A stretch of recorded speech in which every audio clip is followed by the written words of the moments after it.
Peter stared at the silent stage, a sinking feeling in his stomach. The entire backstage crew had been running on fumes for weeks, rushing to get everything ready for the grand opening of the theater's latest production. Unfortunately, a major blow struck just days before opening night. The wardrobe department had walked out in protest of late payments. The impact was immediate and catastrophic. Costume racks stood untouched, half-finished outfits hung from mannequins, and the entire backstage area brimmed with stress. Peter, the stage manager, found himself with more responsibilities than any one person could handle. He was in his late 20s, with a wiry frame and a head full of thick brown hair that always threatened to fall over his eyes. Normally, his job involved coordinating lighting cues, managing prop placements, ensuring actors hit their marks, and addressing the 1,000 little emergencies that cropped up during any show's run. Dealing with costumes had never been on his to-do list, but with the wardrobe department on strike, the director, Maurice, had pointed at Peter in a staff meeting and said, "We need someone who can keep things moving, and you're the only person I trust to do it under these circumstances." Peter had gulped. "I've never even threaded a needle," he admitted. Maurice, his stern face etched with fatigue, had dismissed the concern with a wave. "We'll figure it out. You're resourceful. If anyone can manage, you can. Just try." Then he hurried off to orchestrate a new round of emergency rehearsals.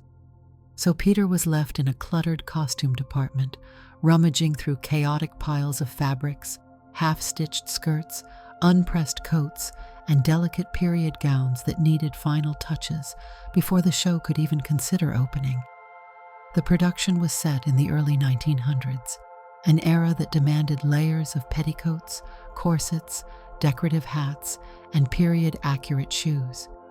Peter's background was in stage management, not historical fashion. Still, he was the one left with the mess. Determined to keep the ship from sinking, he spent the next few nights learning as much as he could. He pored over the sketches left behind by the protesting wardrobe team, tried to match various sleeves to the right gowns, pinned elaborate collars on high-neck blouses, and attempted to decipher hand-scribbled notes about hemming lace edges.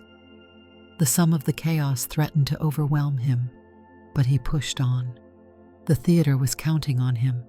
On the third straight night of this frantic effort, he found himself the last person in the building. Once again, he hovered in the costume room with a spool of thread in one hand and a seam ripper in the other. The overhead fluorescent lights buzzed softly. The big clock by the door read 12:45 a.m., but he was determined to finish adjusting at least one more gown before heading home. He laid out a shimmering gold dress on the table. It was supposed to belong to a featured dancer who performed a mesmerizing waltz scene early in the show. The lower hem was still unsewn, and the back zipper had no hook to hold it shut. With a sigh, he reached for his phone to put on some music, only to realize the battery had died hours earlier. The new chore of the night was attaching the final touches to that gold gown. Threading a needle under the flickering light, Peter began carefully sewing the hem. Despite his awkwardness, he had come a long way from when he first grabbed a needle the prior week.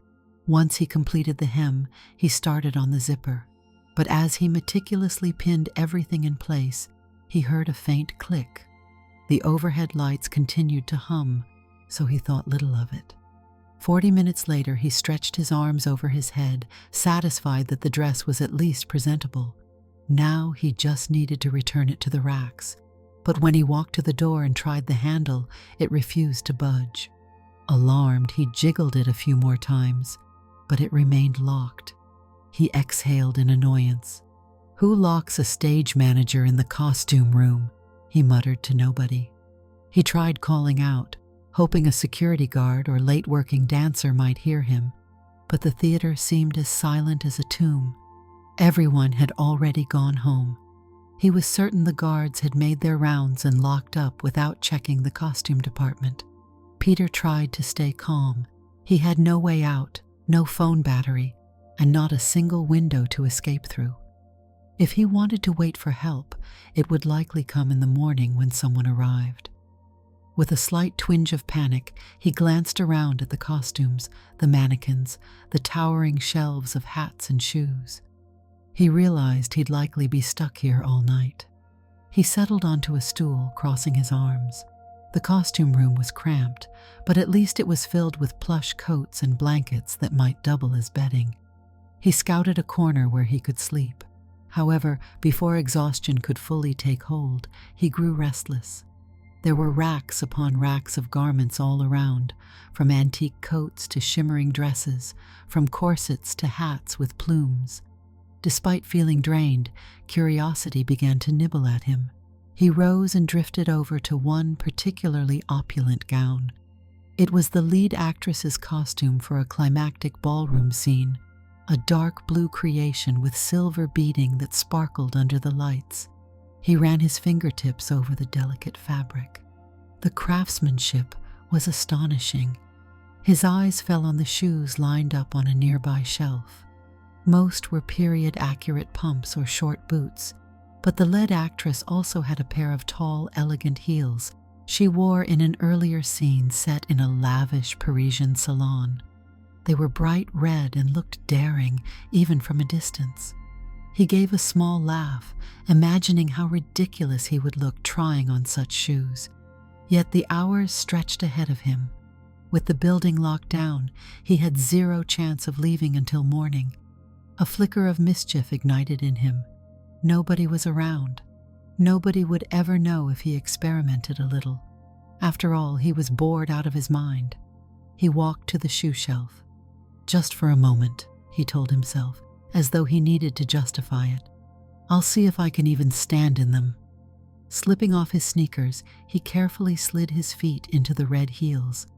They were surprisingly snug, but not uncomfortably so. Standing up was an immediate challenge. He wobbled, fighting for balance with a laugh that bordered on embarrassment. But he managed to remain upright, clinging to the edge of a rack for support. Emboldened, he took a few tentative steps around the room. His gait was clumsy at first, ankles protesting the unfamiliar posture. Yet with each step, he found a surprising ease. He began to pivot and take longer strides, and soon he was pacing in little circles around a half-finished gown that rested on a mannequin. A grin spread across his face. "Not half bad," he murmured, glancing down at the bright red shoes that contrasted sharply with the dull floor. Then he turned his attention back to the blue gown. It hung on a mannequin shaped much more generously than his figure, but that didn't stop a wild notion from forming. Maybe it was the hour or the strangeness of being alone in a locked costume room, but the idea blossomed in his mind. He approached the dress and very gently removed it from the mannequin, searching for the hidden zipper along the side. It was elaborate, with lace detailing at the neckline, a fitted bodice, and flowing skirts that draped to the floor. If just wearing the shoes was a strange thrill, he wondered how it would feel to step fully into one of these stunning period costumes. Hands trembling with a mix of nerves and intrigue, he slipped off his t-shirt. He hesitated momentarily before stepping into the open back of the gown. The fabric swished as he pulled it up around his shoulders. He fumbled with the side zipper, contorting his arms until he managed to close it. Glancing down, he felt the restrictive squeeze of the bodice and saw how the material skimmed just above the heels. Although the fit wasn't perfect, the effect was undeniably striking. He caught a glimpse of himself in a tall mirror near the corner. The mismatch between his unshaven face and the elegant line of the dress was jarring, but the gown itself was breathtaking. The tailored angles and shimmering silver beading gave him the strange impression he was about to saunter on stage for a performance. He took a deep breath, standing straighter. Then he moved, step by step, letting the skirt flow around him. There was a thrill in discovering he could walk gracefully, even in these shoes, even in this gown. It was unexpected. Time slipped away as he explored the costume room, carefully trailing folds of satin behind him. He tested out dainty steps, short glides, and practiced a few turns. A silly giggle escaped his lips when he nearly tripped on the train of the dress, but once he got it right, he couldn't deny how fluid it felt. It struck him that the lead actress, Fiona, had to do something similar each night on stage. He'd always admired her ability to glide in heels while delivering lines with confidence. Now he was gaining a whole new perspective on how challenging yet exciting it could be. Eventually, though, fatigue reminded him that he still had to somehow get through the next day. He changed back into his clothes, slipped off the heels, and gently returned the gown to its mannequin. Feeling oddly giddy, he used a folded costume coat as a makeshift pillow and curled up on a pile of spare fabric. His last thought before drifting into a deep sleep was that in the morning he'd have to figure out how to escape. Dawn light filtered through a thin, high window in the adjacent hallway, casting a faint glow through the costume room door's glass panel. Peter stirred awake, his neck stiff from his makeshift sleeping arrangement. He stood, rubbed his eyes, and stretched his arms overhead. After the initial wave of disorientation, he remembered where he was and how he'd ended up locked inside. He tested the door handle again, still locked. He tried calling out, but the theater was seemingly still empty. "First person in better get me out of here," he muttered. He noticed the gold dress he had fixed was still laid out on a table, so he thought to tidy up, hoping that would pass the time. He checked the stitching, made sure the zipper moved freely, and set it on a hanger. He picked up a stack of random costume pieces to organize them on their assigned racks. The shoes that had enthralled him the night before were returned to their place, though a small wave of embarrassment made him remember just how thoroughly he'd indulged his curiosity. Then footsteps echoed in the corridor. Peter perked up, crossing quickly to the door's small window. He caught a glimpse of someone approaching. That someone turned out to be Maurice, the director. Before Peter could shout a greeting, Maurice inserted a key and turned the lock. The door swung open, revealing a harried-looking man with silver hair, wearing dark jeans and an impeccably pressed shirt. "What on earth are you doing in here?" he asked, pushing the door wider. "I come in early, and the first thing I see is you behind the locked door." Peter let out a relieved laugh. "I got stuck here last night when the security guard locked up. I tried calling, but my phone died." Maurice raised an eyebrow. "You spent the night? My apologies, Peter. I should have made sure security knew you were still working." He glanced at the costume room, noticing the tidy piles and pinned dresses. "Well, at least it looks like you stayed busy." He was about to say something else when his gaze traveled further, settling on a full-length mirror at the back of the room.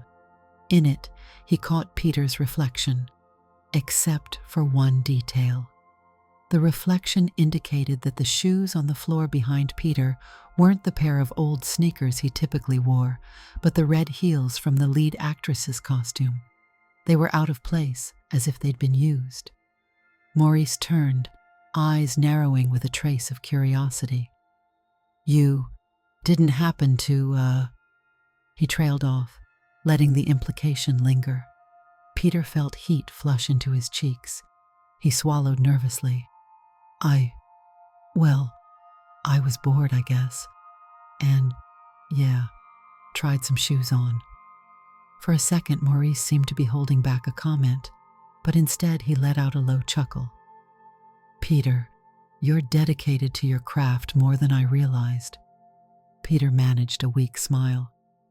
"I promise it was just some silly nighttime experiment. No harm done." Maurice stepped further into the room. "No harm at all.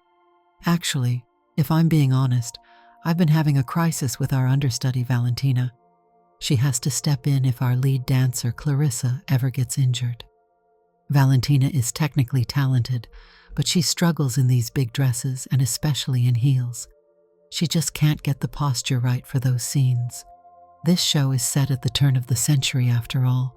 The ladies wear gloves, they move lightly, And the dancers must look like they've been taught grace since birth. Valentina stomps around as though she's wearing boots in a modern musical. He paused. I was going to bring in a movement coach, but that's yet another expense we can't afford right now. Our budget is already stretched to breaking. Peter lifted an eyebrow. I'm not sure what you're suggesting, Maurice. The director eyed him speculatively. You're obviously resourceful, and from what I overheard last night, Peter's heart skipped a beat. Overheard? Maurice raised a hand in apology. I got here a few minutes ago and heard you shuffling around, so I listened in before opening the door. I couldn't see, but I could hear footsteps. They were oddly graceful. Then I noticed you wearing those heels. Well, I realized you're quite good at navigating them, maybe better than half our cast. And with you stepping up to handle costumes, you've become intimately familiar with how they're supposed to sit, how the fabric drapes, and the posture required to keep the lines elegant. Peter's stomach nodded. Wait, are you thinking me as a movement coach? Maurice spread his hands. Unofficially, just for Valentina. I need someone to teach her how to maneuver with fluid steps in these elaborate gowns and heels. You'd still manage your stage responsibilities, of course. I just need you to add these training sessions to your schedule. Peter's blush deepened. He was flattered, but the notion also terrified him. I'm not exactly qualified. Let's call it a practice then. You're not teaching technique so much as showing her the basics of how to walk with refinement. I doubt this is your dream job, but if anyone can do it, you can. The idea felt surreal. Peter recalled how he'd felt wearing the heels, the rush of practicing those steps around the dim room.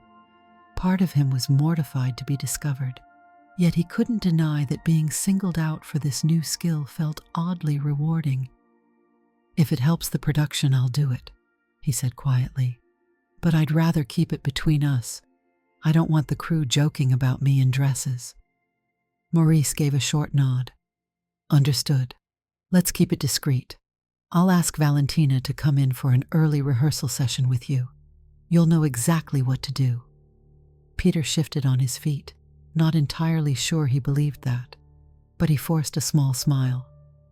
I'll try my best. With that, the director stepped aside and gestured toward the hallway. Now, why don't you get some fresh air, maybe find a cup of coffee, and recharge your phone? We have a busy day ahead. Rehearsal starts in 2 hours. Peter nodded, gathering his things. He glanced back at the costume room one last time, a swirl of new emotions tangling in his mind. He thought about the red heels, the shimmering gowns, and how unbelievably bizarre the day was shaping up to be. Then, with a steadying breath, he left, ready to face the next storm that might come his way. By mid-morning, the cast bustled on stage, practicing scenes while a skeleton crew handled set changes. The tension from the wardrobe strike was ever present, but the show had to go on. Maurice's voice rose above the commotion, calling for scene run-throughs. Actors scurried to their spots, speaking lines with an extra layer of urgency. Peter stood in the wings, wearing his usual black t-shirt and dark jeans. His stage manager persona was in full swing, a clipboard in hand, a headset perched over his somewhat unruly hair. He called out lighting cues to the technician. He gave a thumbs up to the prop master, who hurried by with an oversized bouquet meant for the second act. Despite the swirl of tasks, he couldn't shake the new sense of awkwardness. Any minute now, Maurice was going to hand him the role of unofficial movement coach for Valentina, the understudy. He first noticed Valentina sitting in one of the seats in the front row, flipping through her script, her body language tense. She was in her early 20s, with a dancer's lithe build. She had pinned her dark hair back in a neat bun, though wisps had started to fray under the stress. Peter approached her cautiously. "Hey," he greeted, dropping into the seat beside her. She glanced up, a worried look in her eyes. "Hi, Peter. Maurice said you wanted to give me some one-on-one instruction." Peter cleared his throat. It's more about practicing how to move in these period costumes. We have a lot of sweeping skirts, corsets, and delicate shoes. I've noticed you're struggling to maintain the graceful steps when we're simulating the big dance scenes.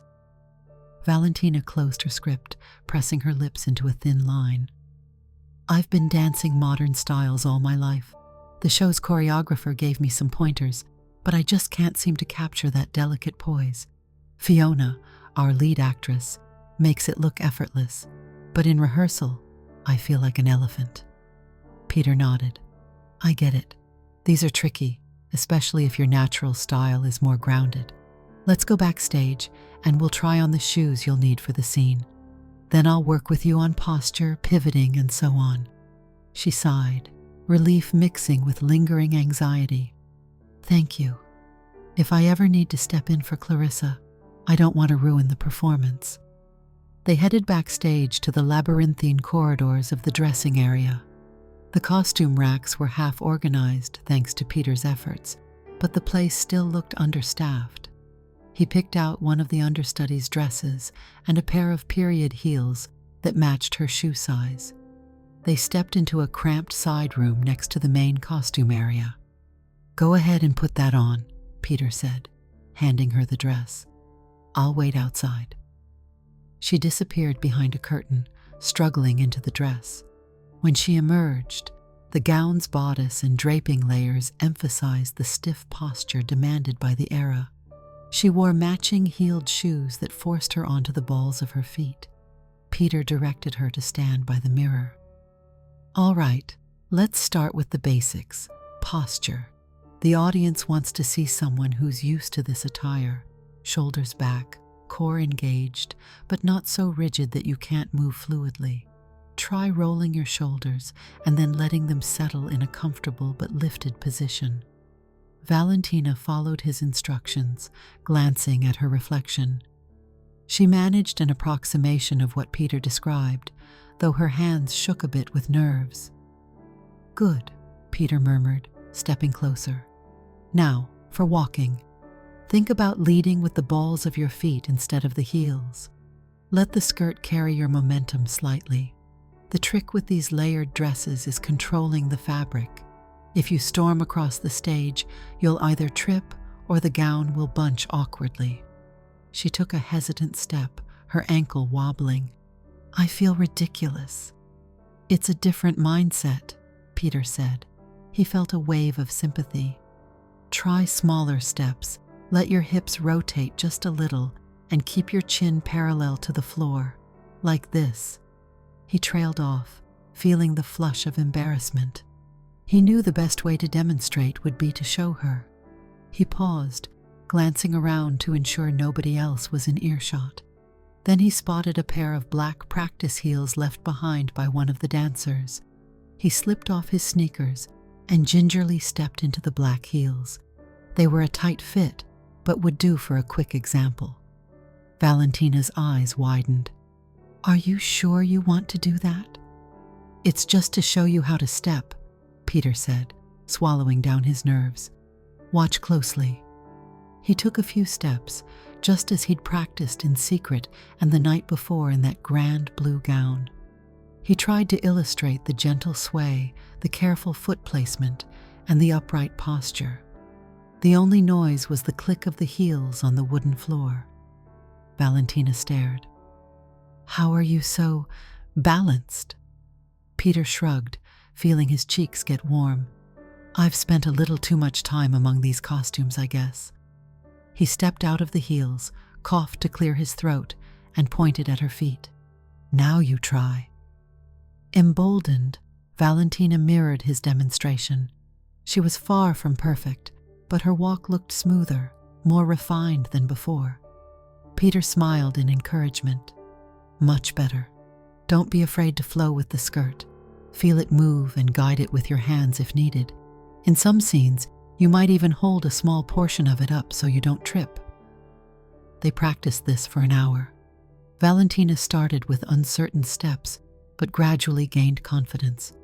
Peter made adjustments here and there, lift an elbow, tilt her chin, relax her shoulders, distribute her weight differently. By the end of the session, she was able to pace across the room without stumbling. She finally sank onto a small chair in the corner, massaging her calves. "This is so much harder than I realized, but I already feel a difference. Thank you." Peter offered her a half smile. "I'm happy to help. We'll do more sessions, maybe a bit each day, until opening night." Valentina nodded, relief evident on her face. "I'd really appreciate that. I don't want the audience thinking I'm an afterthought if I ever need to step in for Clarissa. And for what it's worth, you have a real knack for this." He blinked, that nagging blend of embarrassment and quiet pride creeping back. "Just doing my job."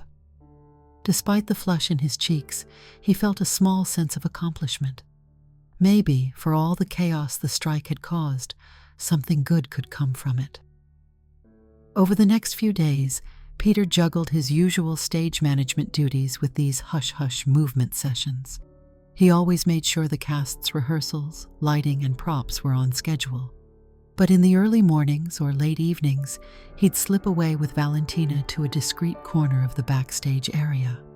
There, she'd change into a gown and heels, and he'd give her tips on navigating the stage, swirling the long skirts, and keeping a confident posture. Word began to trickle out that Peter was helping with costume adjustments, though he tried to keep the extent of his involvement quiet.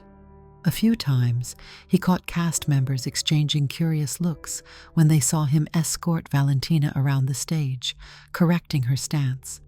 He braced himself for the jokes or teasing remarks, but they never quite materialized. Either the cast members were too busy with their own preparations, or perhaps they were genuinely appreciative of any assistance that helped the production stay afloat. In truth, not everyone was oblivious. Fiona, the lead actress, was a sharp observer. One day, she approached Peter while waiting for her cue in Act 2. She was wearing a magnificent burgundy gown, embroidered with gold thread, and she carried herself with the sort of poise Valentina was aspiring to match. "You know," Fiona said, leaning against a tall prop that resembled a marble column, "I've been wondering who was fixing up my costumes. The stitching on one of my dresses was so neat, it couldn't have been one of the older wardrobe hands. They're excellent, but they have their own signature style. Turns out it was you, wasn't it?" Peter tried not to look too flustered. "Yes, well, I'm not an expert, but I had to finish the job." She studied him with something akin to admiration. "I overheard from Maurice that you're also helping Valentina learn to walk in these dresses. She's definitely improving. I could tell during last night's run-through." He rubbed the back of his neck. "It's just to keep the show on track. I don't want the production to fail because we're short on staff." Her smile was genuine, her eyes bright. "We're lucky to have you, honestly. Most stage managers would leave the costumes to the professionals, but you jumped in head first." Peter downplayed it with a shrug, but he felt warmed by her praise. Fiona paused, then teased, "So, how do you know so much about walking in heels?" He nearly choked on his own breath. She laughed softly and waved a hand. "Relax, Peter. Everyone has hobbies. If you ever want to show me your technique, I'd love to see it." He forced a grin that he hoped looked casual. "We'll see." She patted his arm. "Let me know if I can help. I'm on your side." Then she swished onto the stage to take her place for the next scene. Peter stared after her, torn between mortification and relief that she hadn't mocked him outright. Maybe the theater community was more accepting of eccentricities than he realized. As the stage lights dimmed for a new scene, he exhaled, mentally preparing to call the next cue. The days flew by in a blur of last-minute changes. Without an official wardrobe team, Peter's nights were spent finalizing costume repairs, steaming gowns, and making sure every piece was labeled correctly so that even the frazzled cast members could grab the right outfit. He lost track of how many times he pricked his finger or inhaled a cloud of garment steam. But the opening night drew ever closer, and the production, as chaotic as it was, started to take shape. Maurice pushed everyone harder, conducting a full dress rehearsal 2 days before the opening. Peter worked himself ragged behind the scenes, ensuring everyone had their proper cues and the correct outfits. The stage thrummed with excitement as the cast, fully costumed, delivered their lines beneath the bright stage lights. Valentina, although still the understudy, had a short moment on stage to fill in for a small ensemble part, giving her a chance to demonstrate the progress she'd made. From his station in the wings, Peter watched her with pride. Her stride was confident, her posture elegant. Where she once stumbled, she now swept gracefully. Everything seemed to be running smoothly, until Fiona stumbled on a loose piece of set decoration at the edge of the stage during a choreographed sequence. She recovered quickly, but her ankle twisted at an odd angle. She gave a short yelp, more startled than hurt, and a concerned hush fell over the cast. Fiona limped slightly, wincing as she tried to put weight on her foot. Maurice was on his feet in an instant. "Stop, everyone! Fiona, are you all right?" She waved off the panic, though her face was drawn with pain. I think so. Probably just a mild sprain." Peter rushed forward, carefully helping her off the stage. Someone handed her a cold compress while the choreographer examined her ankle. Concern buzzed in the air. "You need to rest that," the choreographer insisted. "No more high heels tonight." Maurice massaged his temples in frustration. "We open in 2 days. We can't afford to have our lead hobbling." Fiona gave a self-conscious smile. "I'll be fine by then, I promise. I'll wrap it and keep off it. Sorry for the scare." But Peter caught Maurice's eye, seeing the director's unspoken fear. What if Fiona wasn't ready by opening night? That possibility was a nightmare scenario for any production. They would need Valentina fully prepared to take the lead role if worst came to worst. After that, they ended the rehearsal early. Fiona was escorted home with instructions to ice her ankle and rest. The rest of the cast dispersed, worried murmurs filling the corridors. Maurice pulled Peter aside backstage. "I want you to give Valentina some extra training tomorrow," he said, voice low. "If Fiona can't dance on that ankle, Valentina's going to have to go on as the lead. If that happens, I need her to be flawless." Peter nodded solemnly. "I'll do everything I can." Maurice looked ready to share more concern, but instead he squeezed Peter's shoulder in thanks and strode off to check on Fiona's departure. The following day, Peter asked Valentina to come in several hours before the rest of the cast arrived. She showed up with visible nerves, biting her lip as she dropped her dance bag on a chair in the costume room. "I can't believe this might be happening," she said quietly. "I never thought I'd replace Fiona. She's incredible. The audience expects her graceful presence, not me." Peter offered a comforting smile, though his own stomach fluttered with anxiety.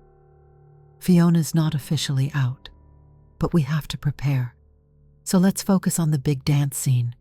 You have the lines and the songs down, right?" She nodded.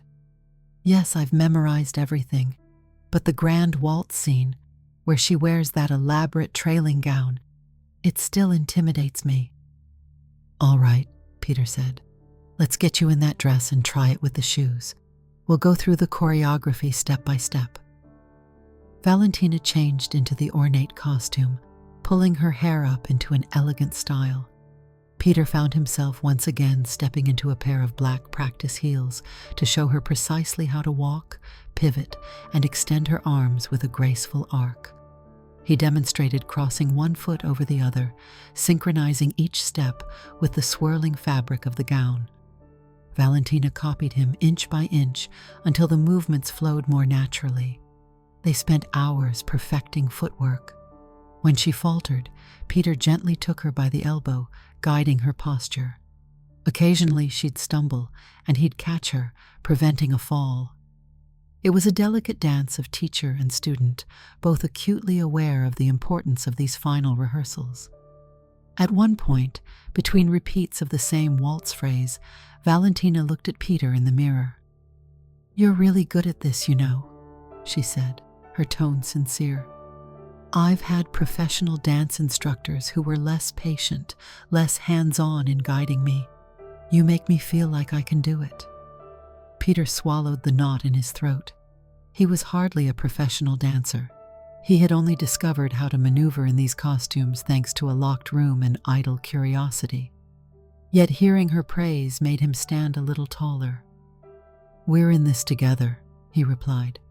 "I just want to make sure you succeed." She offered a grateful smile. "Thank you, Peter."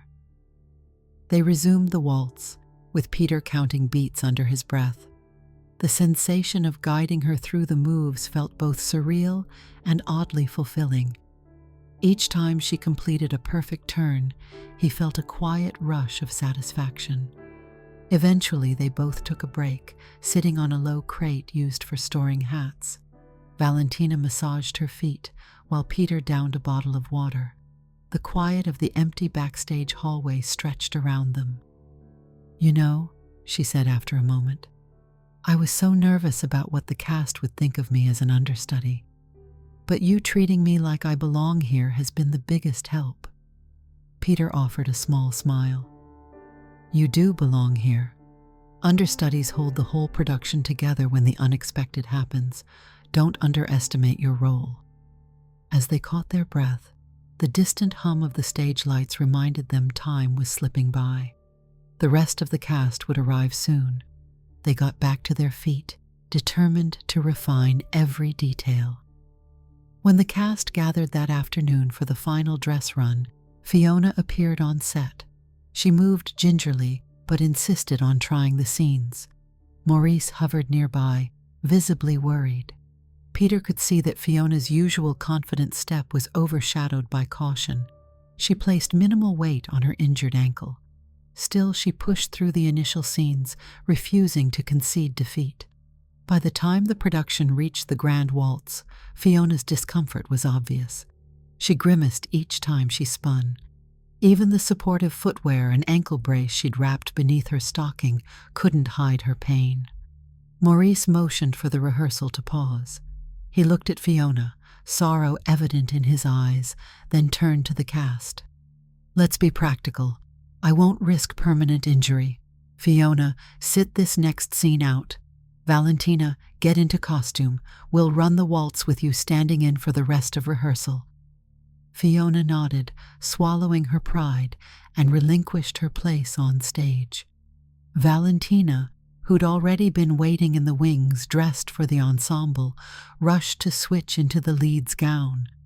Peter shot her an encouraging look as she passed him, and she took her mark center stage. The music swelled. The lights bathed the dancers in a soft glow. Valentina began the waltz, sweeping across the stage, letting the dress billow behind her in a graceful arc. The move that had once tripped her up now looked controlled and elegant. Each step matched the music perfectly. She guided her dance partner around the floor, pivoting in unison. Peter watched from the side, heart pounding. This was it, the moment when all that coaching would either pay off or fall apart. Every time Valentina spun, the skirt flared, and each time she stepped forward, she did so with a precision that left little doubt she could carry the role if needed. A hush seemed to fall over the cast. Maurice folded his arms, nodding slowly.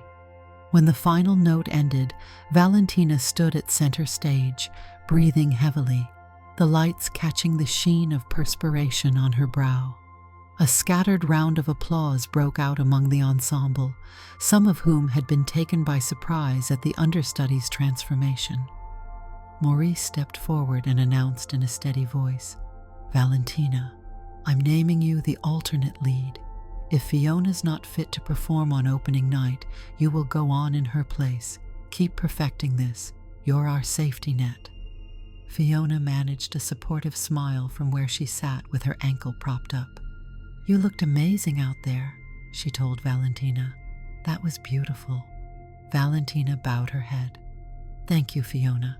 I hope you'll be well enough to go on, but I'll be ready if you need me."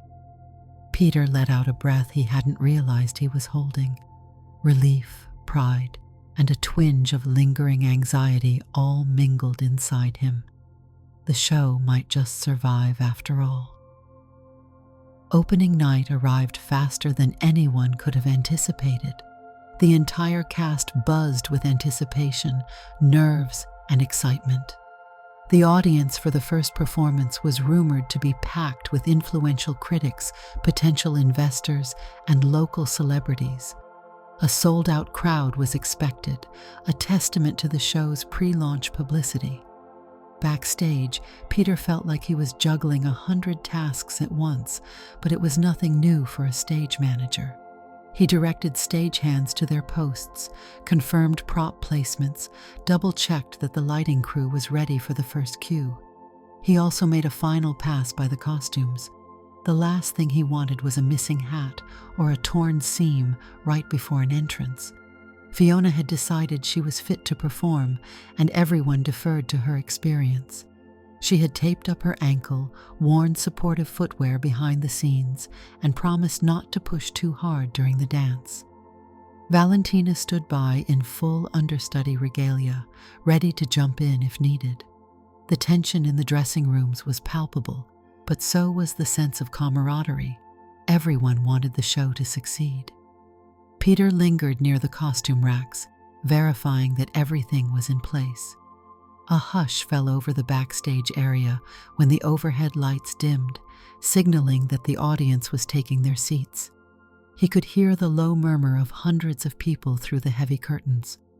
Maurice strode by, calling quietly to the cast, "5 minutes, everyone. Places in 5. Then, noticing Peter, he paused to give a grateful nod. "I don't know how we would have made it here without you." Peter offered a small grin. "Just doing what I can." A short while later, the overture began, a lush orchestral sound filling the theater. Actors in their opening scene costumes lined up behind the curtain. Peter took his place in the wings, headset in position, whispering into the microphone, "Stand by, lights 1. Stand by, curtains." The curtain rose. The first scene started. Peter's heart pounded as he listened for any sign of mishap. But the show unfolded smoothly. The lines were delivered with passion, the set transitions were seamless, and the cast's collective adrenaline propelled them to new heights. About halfway through the first act, Fiona glided onto the stage in one of her regal gowns. Although she moved gingerly, the audience likely couldn't tell. She performed her lines and minor dance steps with grace, carefully concealing any discomfort. In the wings, Valentina watched intently, her understudy dress at the ready. Peter hovered nearby, prepared to assist with any last-minute changes. At one point, Fiona exited the stage, pressing a hand to her temple. She spotted Peter. She whispered, "The ankle's holding up, but if it gets worse during the waltz scene, I'm going to signal you. Valentina needs to be ready." Peter nodded, a jolt of apprehension shooting through him. "I'll let her know." A few scenes later, the moment of truth arrived, the grand waltz. The music swelled, and Fiona stepped onto the stage with her dance partner. From the first turn, Peter could see her jaw tightening in pain. She soldiered on, swirling across the set while the ensemble danced around them. The crowd watched in rapt attention. Then, mid-turn, Fiona's foot caught at the edge of her dress. She stumbled, a flicker of panic crossing her face. The audience gasped. She recovered quickly, but clearly, her ankle was screaming in protest. She improvised a small flourish to disguise the misstep, but her expression was strained. From the wings, Peter felt his stomach plummet. He glanced at Valentina, who stood in full costume, eyes wide with dread. Fiona managed to complete the dance sequence, but when she exited the stage, she clung to her partner for support. In a hushed voice, Fiona apologized to the crew. "I can't do the next big dance. My ankle's done. Valentina has to go on in Act 2 for the main number." Maurice appeared instantly, speaking in rapid whispers. "Fiona, are you sure?" She nodded, tears of frustration brimming in her eyes. Better to give the audience a strong performance with Valentina than watch me hobble and risk worse damage. Maurice set his jaw. All right, we'll announce a cast change at intermission. Valentina, you're up. Valentina's eyes shone with fear and determination. I'll do it. She turned to Peter, heart pounding. Help me with the costume change? Peter guided her to the dressing area. They hurried to swap out her understudy ensemble for the lead gown. He helped zip her in, adjust the layers, and pin the decorative accessories. Standing back, he saw her reflection. She looked radiant and terrified. You're ready, he whispered. She nodded, exhaling shakily. All because of you. The intermission ended, and the lights dimmed once more. A polite announcement was made that Fiona was unable to continue, and that Valentina would perform the role in Act 2. A ripple of whispers coursed through the audience. When the curtains rose on the second act, Valentina stepped onto the stage. There was a moment of nervous silence, but she began delivering her lines, voice steady, posture regal.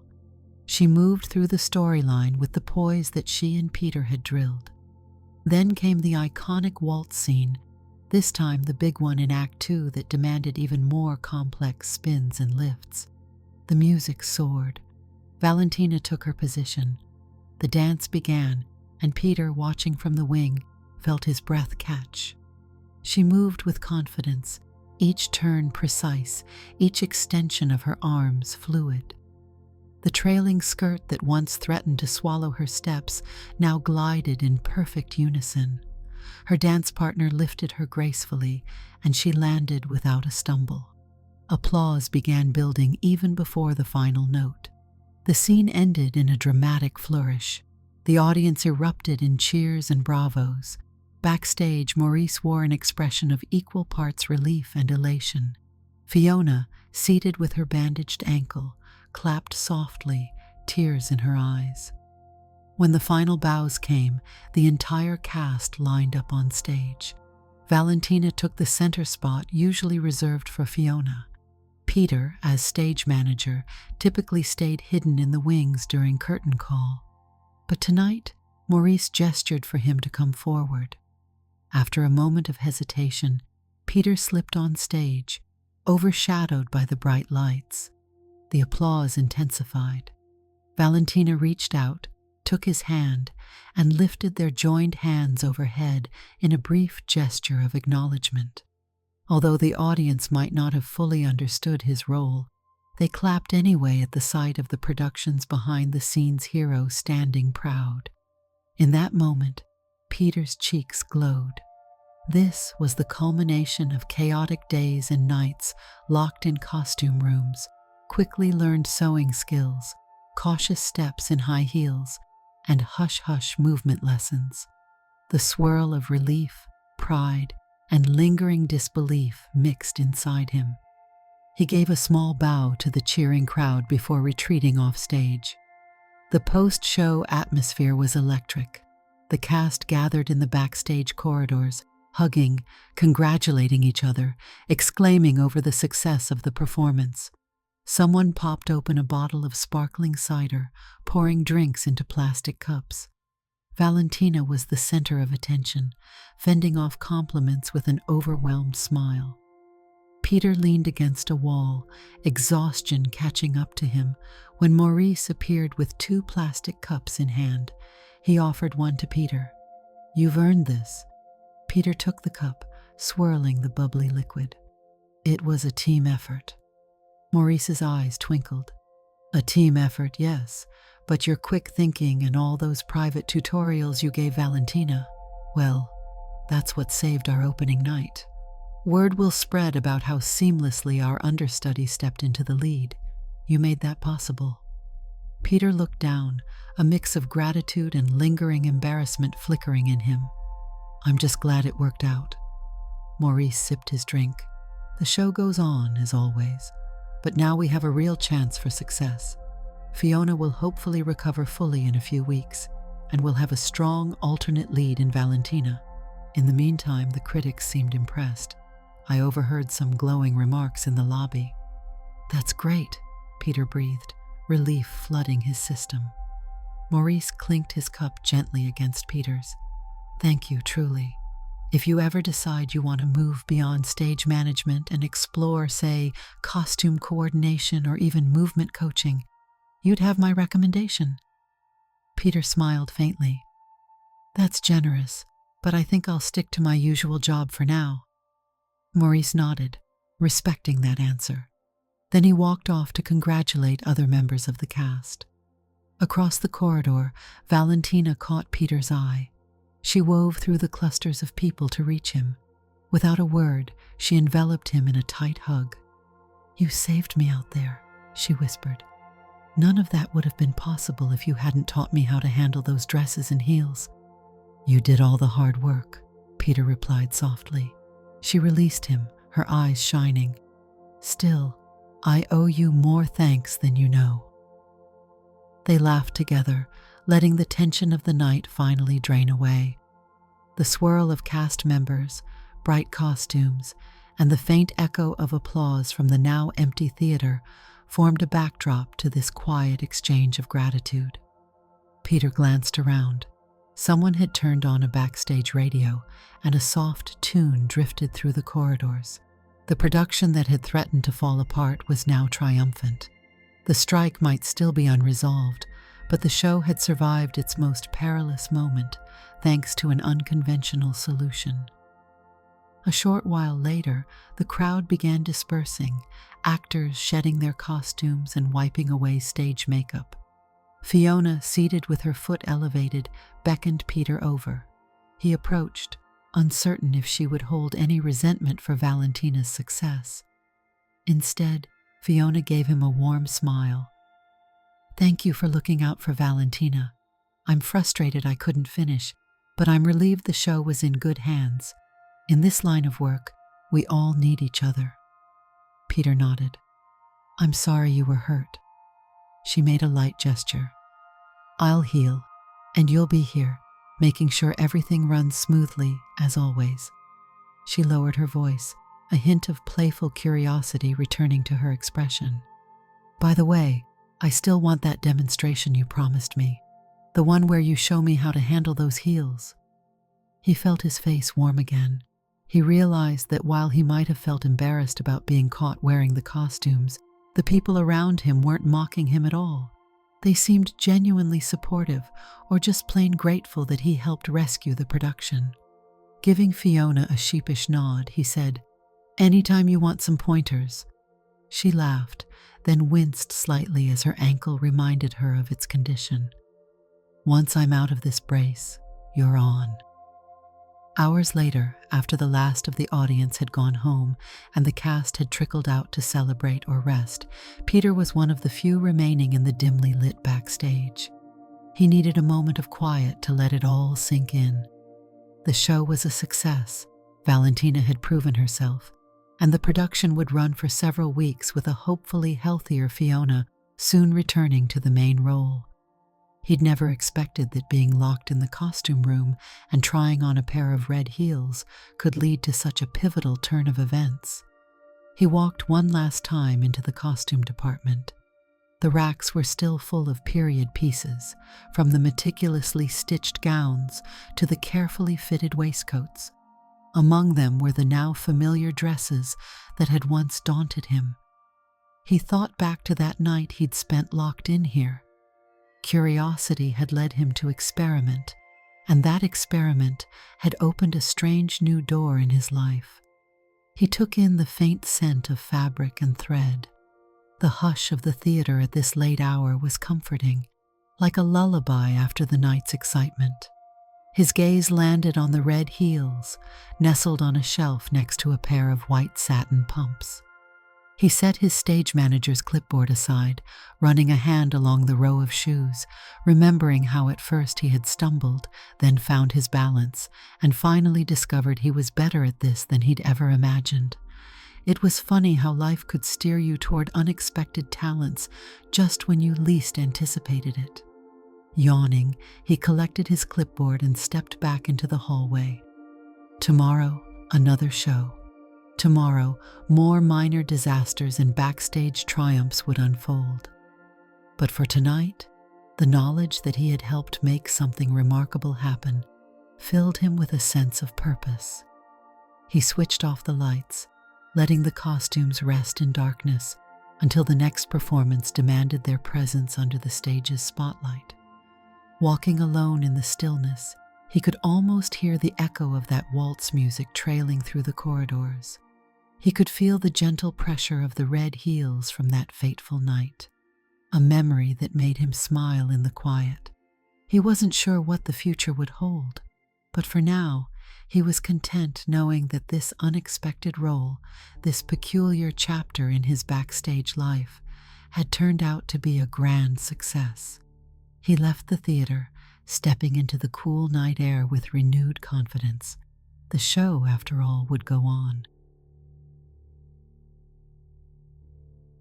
Did you like the story? Hit that like button and tell me what you thought in the comments. Do you want to hear more stories? Subscribe and hit the bell. For exclusive content and early access, check out our Patreon. You can find the link in the description, or you can watch any of the videos shown on my right. Thank you for watching and see you in the next video.